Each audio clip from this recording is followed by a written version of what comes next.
Students, welcome है आपका my exam solution की क्लासेस में। और आज के हमारा जो बुक है जो हम आने वाले वीडियोस में कवर करेंगे, बीपीएससी 110 वैश्विक राजनीति। तो ये बुक हम अच्छे से कवर करेंगे। अपने आने वाले लेक्चर्स में आपको एक एक करके हर एक चैप्टर का एक्सप्लेनेशन हम लेकर आएंगे, जिसमें आप पूरे अच्छे से डिटेल चैप्टर को समझेंगे। तो आज का जो हमारा बुक जो हम शुरू कर रहे हैं वो है वैश्विक राजनीति, और इसमें आपको देखने को मिलेंगे 3 खंड, मतलब मॉड्यूल आप कह सकते हैं। 3 मॉड्यूल हैं इसके। पहला है वैश्वीकरण, धारणाएं एवं दृष्टिकोण। दूसरा है समकालीन वैश्विक मुद्दे। तीसरा है समकालीन अंतर्राष्ट्रीय संबंध। तो ये 3 खंडों में पूरी बुक को डिवाइड किया गया है, विभाजित किया गया है। हर एक खंड में अलग अलग चैप्टर हैं, जिन्हें हम इकाई भी कहते हैं।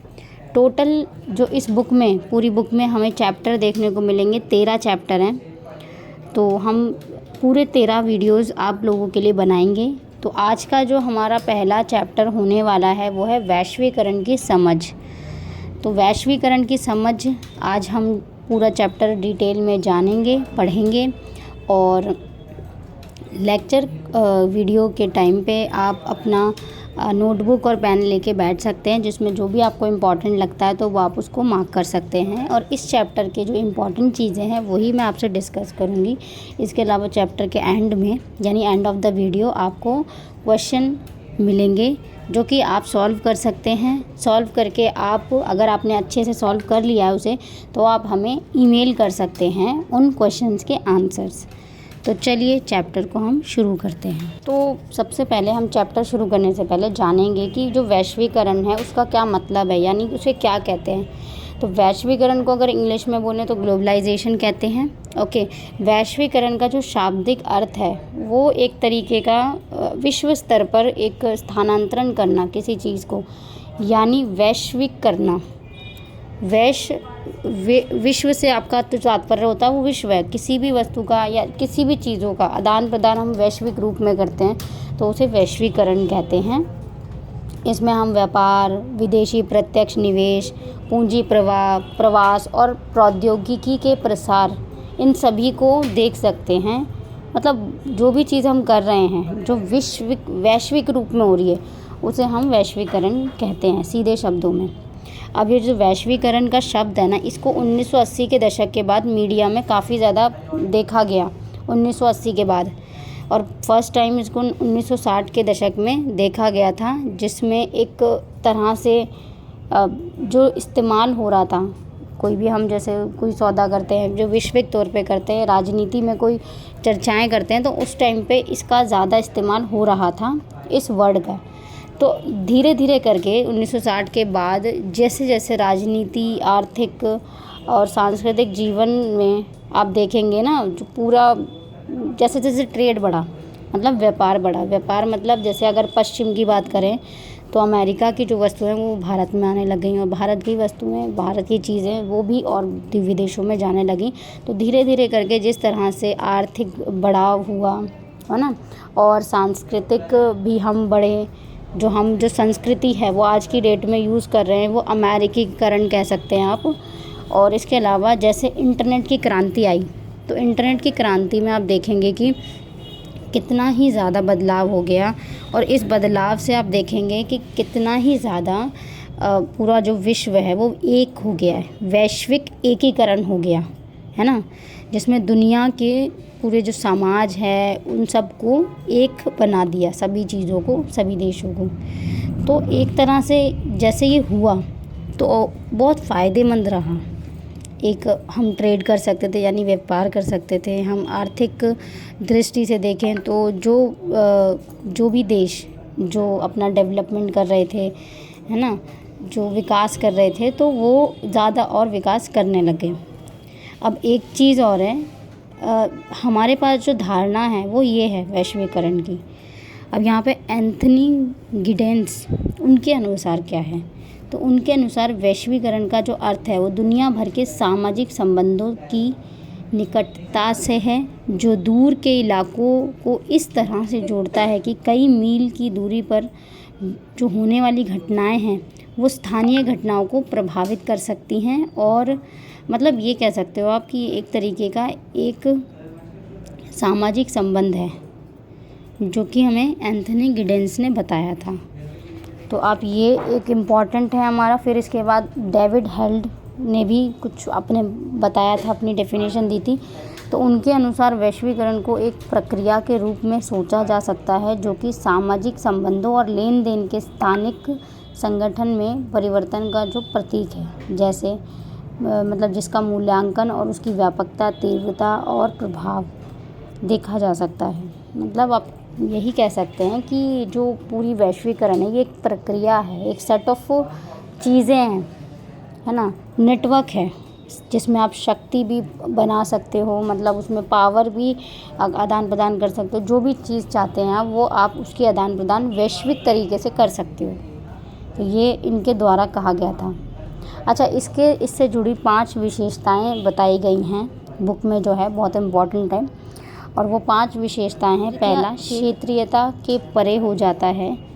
मतलब ये जो वैश्वीकरण है वो बिल्कुल क्षेत्रीय के परे हो जाता है। भौगोलिक सीमाएं हट जाती हैं, कम जो हैं बनती है, क्योंकि इंटरनेट और मीडिया दुनिया को काफ़ी करीब ले आती हैं, है ना। टीवी और ऑनलाइन समाचारों के माध्यम से एक देश में होने वाली घटनाओं की सूचना तुरंत दूसरे वाले देश में पहुंच जाती है। ये तो पता ही है भाई, अब जो हमारे भारत में आज कोई एक घटना हो रही है महत्वपूर्ण, वो दूसरे देशों में, दूसरी कंट्री में बड़े आराम से पहुंच जाती है। दूसरी विशेषता है जो अंतर संबंध है। भौगोलिक सीमाओं को छोड़ के अगर हम बात करें तो यहाँ पे कई सारी ऐसी चीज़ें भी होती हैं जो अंदरूनी भी हमें प्रभावित करती हैं, है ना। तो वो भी एक तरीके की तस्वीर है वैश्वीकरण की।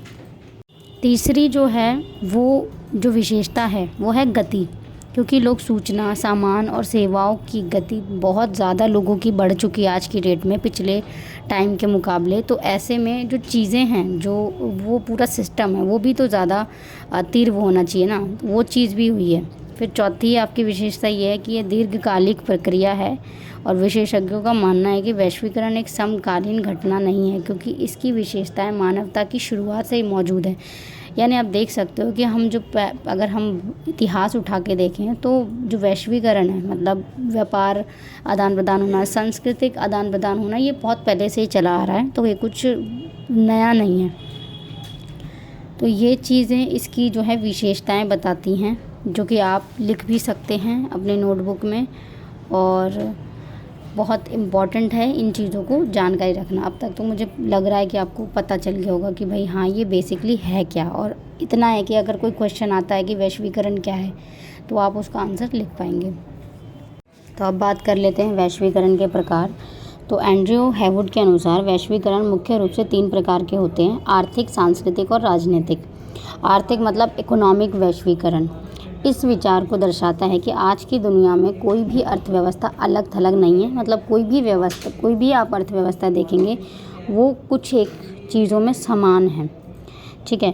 जैसे दुनिया भर की अलग अलग अर्थव्यवस्था एक दूसरे से मेल खाती हैं। सोवियत संघ के पतन ने वैश्विक आर्थिक एकीकरण के लिए उत्प्रेरक के रूप में काम किया था, क्योंकि देशों का अंतिम मुख्य ब्लॉक वैश्विक पूंजीवादी व्यवस्था में हो गया था। तो अर्थव्यवस्था जो है ना, वो एक दूसरे देश की समान ही है। एक दूसरे को देख के जो बाज़ार हैं, जो सरकारी संगठन हैं, वो अपना पुनर्गठन करते हैं और चीज़ें बनाते हैं। फिर इसके बाद आती है सांस्कृतिक वैश्वीकरण। ये एक ऐसी प्रक्रिया है जिससे दुनिया के बीच में, ठीक है, सूचना के वैश्विक प्रवाह से लोगों में, जो व्यक्ति हैं, उनके अंदर उनके समाज के सांस्कृतिक अंतर को कम करती हैं। जैसे हर एक देश की, हर एक उसकी जगह की सांस्कृतिक वैल्यू अलग होती है ना, कल्चर अलग है ना भाई।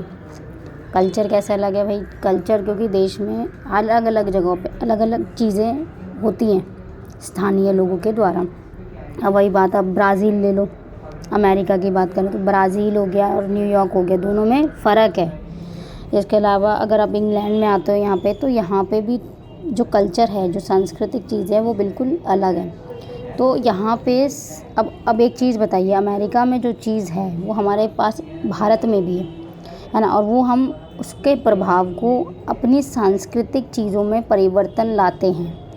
जैसे मतलब मान लीजिए कि हमारे यहाँ का कल्चर अलग है, बट फिर भी हम उनके कल्चर को अपना रहे हैं जस्ट बिकॉज ऑफ ग्लोबलाइजेशन हो चुका है, सांस्कृतिक बदलाव हो चुका है। तो ऐसे में यहाँ पर ये चीज़ इम्पॉर्टेंट है कि जो वैश्वीकरण है यानी सांस्कृतिक वैश्वीकरण है वो बहुत ज़्यादा प्रभावित हो चुका है।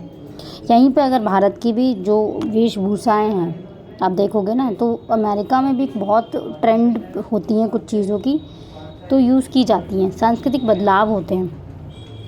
देन हमारा आता है थर्ड, राजनीतिक वैश्वीकरण। तो अंतर्राष्ट्रीय संगठनों के बढ़ते महत्व से स्पष्ट है जिस प्रकार संयुक्त राष्ट्र और यूरोपीय संघ जैसे अंतर्राष्ट्रीय अधिकार क्षेत्र का उपयोग करते हैं अपने क्षेत्र का, तो इनमें से जो अधिकांश संगठन है ना वो 1945 के बाद ही बने हैं और दौर में आए हैं।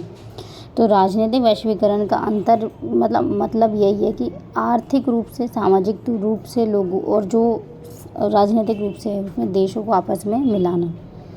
और आप देख सकते हैं ये जो संगठन बने हैं, यूरोपीय संघ हो गए, बहुत सारे संघ बन गए हैं, ठीक है। इंडिया के भी, भारत के भी अपने अलग संघ हैं, यूरोपियन कंट्री के साथ भी हैं, साउथ ईस्ट एशियन नेशंस हैं, है ना। तो ये अलग अलग संगठन हैं जो कि एक वैश्वीकरण, राजनीतिक वैश्वीकरण को दर्शाते हैं। तो अब हम बात कर लेते हैं डिजिटल वैश्वीकरण की। वैश्वीकरण के साथ जब ये डिजिटल वर्ल्ड जुड़ जाता है तब हम वैश्वीकरण का एक नया रूप देखते हैं। इस डिजिटल जनरेशन में जब एवरीथिंग आप देखते हैं, सारी चीज़ें जो है डिजिटलाइज हो रही हैं, उस टाइम पे जो ये वैश्वीकरण है ये भी अपना स्वरूप बदलकर डिजिटल रूप में आ जाता है। अब अगर करंट सिचुएशन देखेंगे तो ये तीसरी औद्योगिक क्रांति की शुरुआत है। 1980 के दशक में इंटरनेट, तेज़ परिवहन और संचार में बहुत तेज़ी आई थी। लोग और व्यवसाय जुड़े हुए थे। कंप्यूटर पर एक बटन दबाने से दुनिया के एक कोने से दूसरे कोने में लाखों डॉलर स्थानांतरित इधर उधर किए जाते थे। ई बैंकिंग और ई कॉमर्स शुरू हुआ ही था। और तो और इंटरनेट के मुख्य श्रृंखलाओं के वैश्विक एकीकरण की सुविधा कर दी गई थी, क्योंकि कंप्यूटर आ गया था और इंटरनेट जुड़ गया था। कच्चे माल की आपूर्ति से लेकर विनिर्माण और अंतिम उपभोग तक सभी चीज़ें एकत्रित हो गई हैं। और बात करें 2000 की, वर्ष 2000 की, तो वैश्विक निर्यात यानी वैश्विक जीडीपी जो है वो 1/4 तक पहुंच गई थी। परिणाम स्वरूप व्यापार, आयात और निर्यात का योग बढ़कर वैश्विक जीडीपी का लगभग आधा हो गया था। तो यहाँ पे वैश्वीकरण की एक और लहर अभी बाकी थी और वो यही है, क्या है, डिजिटल वैश्वीकरण, जिसमें आप देखेंगे ना हर एक चीज़ जैसे ये जो चौथी औद्योगिक क्रांति आएगी जिसमें नई नई तकनीकी चीज़ें हैं, जैसे टेक्नोलॉजीज़ हैं, यानी आर्टिफिशियल इंटेलिजेंस, रोबोटिक्स, है ना। तो जो क्रांति है अब जो आएगी, जो पहले आई थी इंडस्ट्रियल रेवोल्यूशन, तो अब जो फोर्थ लहर है उसमें आप पूरी तरह से सारी चीज़ों का बदलाव देखेंगे। चौथी औद्योगिक क्रांति की तकनीकी प्रगति के प्रभाव से कोई भी नहीं बच सकता और ये पूरी जो है पृथ्वी को पूरा बदल के रख देगी। तो अगर जैसे क्वेश्चन आता है आपके एग्ज़ाम में, डिजिटल वैश्वीकरण की अवधारणा की व्याख्या करें, ये बहुत इम्पॉर्टेंट क्वेश्चन है, आप इसका आंसर कर सकते हैं। ये इम्पॉर्टेंट क्वेश्चन आप लिखें और इसका आंसर आप बनाएं अपने नोटबुक में और हमें मेल करें, जैसा कि हमने आपको बताया था। तो नेक्स्ट हमारी इसकी आलोचनाएं यानी क्रिटिसिज्म की बात कर लेते हैं, जो कि इसमें आप लिमिटेशन भी देख लेंगे, नुकसान भी देख लेंगे वैश्वीकरण के। तो वैश्वीकरण की जहाँ पे फ़ायदे हुए हैं, जैसे वर्ल्ड पूरा जो विश्व है वो पूरा बदल गया है, तो ऐसे में बहुत सारे इसकी आलोचनाएं भी हुई हैं। 2018 में ऑक्सफैम ने बताया कि दुनिया के 26 सबसे धनी व्यक्तियों के पास दुनिया की 50% आबादी के बराबर या 3.8 बिलियन की संपत्ति है। है ना। तो गरीबों पर भी आप देख सकते हैं कि जैसे ये ग्लोबलाइजेशन है यानी वैश्वीकरण है, तो ये जो है सबको एक बराबर ही अपनी नज़रों में देखते हैं। जितना कर किसी पर्टिकुलर किसी एक जैसे जो बंदा बहुत अमीर है उसके लिए लगाया जाता है, वही गरीबों पे भी लगाया जाता है, तो उसमें कोई बदलाव नहीं किए जाते। फॉर एग्ज़ाम्पल आईफोन की बात करेंगे हम, जैसे अब नहीं गरीब नहीं लेकिन एक तरीके से देखा जाए तो जो कर हैं विदेशी कंपनियां सब में एक जैसा ही देती हैं और एक जैसा ही लगाती हैं जो भारत में लगता है। इसके अलावा अगर आप मैकडॉनल्ड्स की अगर बर्गर की बात करें तो उसमें भी जो एक होता है ना ड्यूटी होती है या कर होता है, वो भी इस तरीके से ही लगाया जाता है कि जो इंडियंस हैं उनको इतना पर्टिकुलरली देना है। तो बाहर की कंपनी है ना, तो वैश्वीकरण है एक तरीके का, पर उसमें जो कर है वो बराबर ही बांटा गया है। तो यहाँ पे ये भी देखा जा सकता है कि जो कमज़ोर वर्ग के लोग हैं उन पर अभी वैश्वीकरण का जो है प्रभाव हो रहा है। यहाँ पर एक चीज़ और है, जो वैश्वीकरण है उससे ना काफ़ी और भी चीज़ें बढ़ी हैं। जैसे आप देखेंगे जलवायु परिवर्तन, और अलग अलग जगह के जलवायु में बहुत परिवर्तन आया इससे, क्योंकि टेक्नोलॉजी जब है वो बिल्कुल ही तरीके से बदल रही है। तो हर जगह की जो जलवायु है वो अलग प्रकार की है, लेकिन जो चीज़ें आदान प्रदान हो रही हैं वो तो किसी और जलवायु की किसी और जलवायु में हो रही हैं। तो ऐसे में जो एक होता है ना जलवायु परिवर्तन, वो बहुत तेज़ी से बढ़ा है। देन थर्ड आप पॉइंट कह सकते हैं कि जो आतंकवाद है उसको भी बहुत बढ़ावा मिला है। आतंकवाद से मेरा तात्पर्य यह है कि जो भी देश में आतंक फैलाते हैं, जो चीज़ें होती हैं उस पर बहुत बड़ा प्रभाव पड़ा है इस चीज़ का, और ये बहुत चर्चा में है। अब जब देश एक दूसरे से जुड़े हैं तो देश की चीज़ें भी देशों की आपस में जुड़ी हैं, तो जो आतंकवाद है वो भी आपस में जुड़ेगा और उससे देश में जो है नुकसान पैदा होगा। तो ये एक बहुत बड़ा परेशानी है जो इस वैश्वीकरण से हुई है। इसके अलावा लोकतंत्र पर भी इसका जो है नकारात्मक प्रभाव पड़ता है। अंतर्राष्ट्रीय निगमों के हाथों में आर्थिक और राजनीतिक शक्ति का केंद्र करके लोकतंत्र उन्हें लोकतांत्रिक नियंत्रण से बचने का अधिकार दे देता है।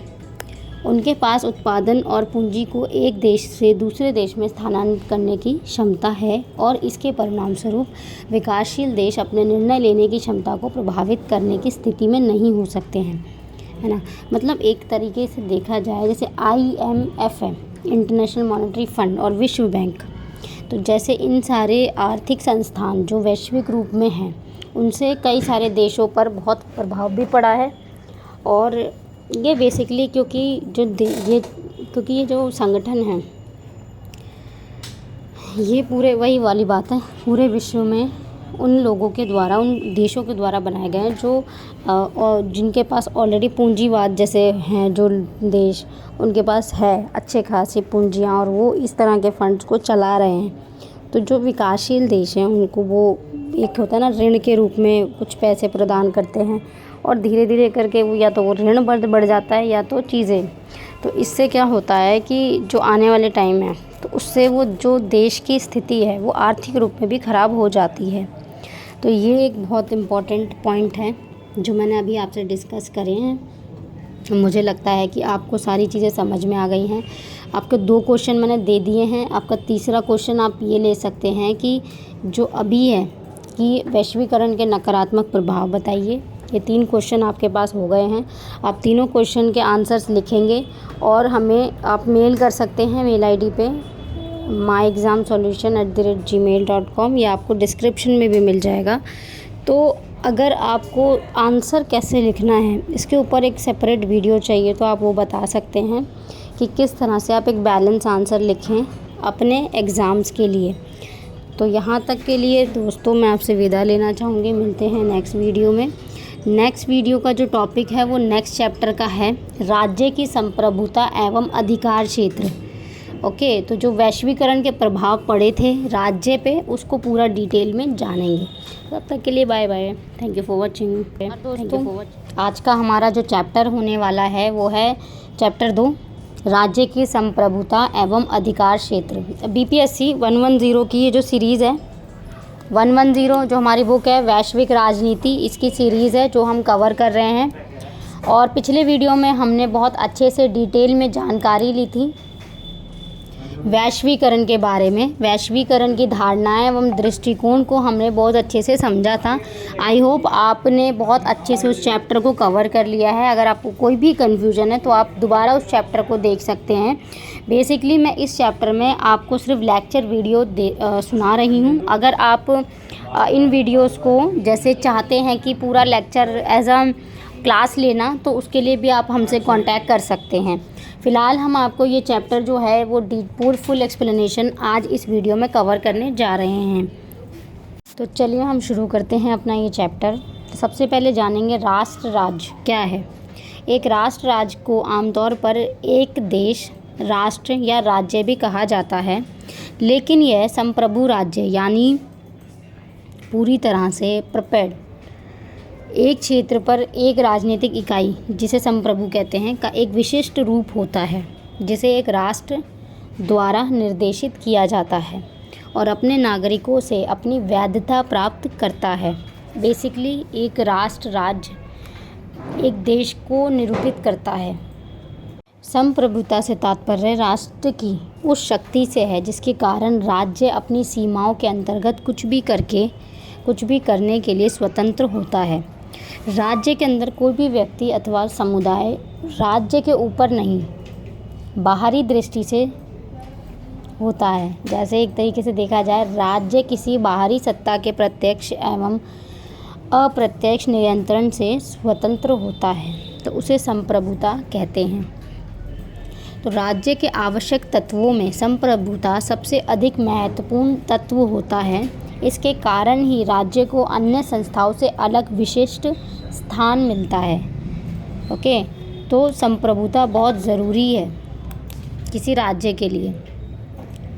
संप्रभुता की जो अवधारणा है वो आधुनिक राष्ट्र राज्य की केंद्रीय अवधारणाओं में से एक है। हालांकि आर्थिक वैश्वीकरण की प्रक्रियाओं के साथ साथ कानूनी और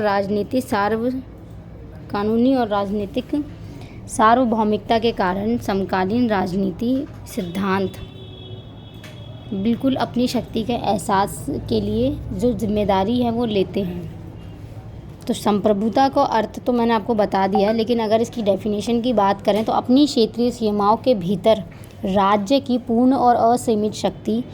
यहाँ यह सर्वोच्च कानूनी प्राधिकरण और अघोषित राजनीतिक शक्ति दोनों हैं। तो ये एक डेफिनेशन है जो आप इसको नोट डाउन कर सकते हैं। ये जो है एक तरीके से जो राष्ट्र की संप्रभुता है ये बहुत ज़रूरी है। अच्छा, अधिकार क्षेत्र क्या होते हैं? संप्रभुता के अंदर अधिकार क्षेत्र क्या होते हैं? तो ये किसी राज्य का अधिकार क्षेत्र राज्य की संप्रभुता से ही उत्पन्न होता है और इसकी एक महत्वपूर्ण और केंद्रीय विशेषता होती है। यह व्यक्तियों, संपत्ति और घटनाओं पर एक राज्य का अधिकार होता है जो मुख्य रूप से इसके क्षेत्रों के ही अंदर होते हैं। राज्य का क्षेत्र अधिकार उन व्यक्तियों और संस्थाओं से ज़्यादा हो सकता है जिनके पास राष्ट्रीय संबंध हैं, जैसे व्यावसायिक फर्म।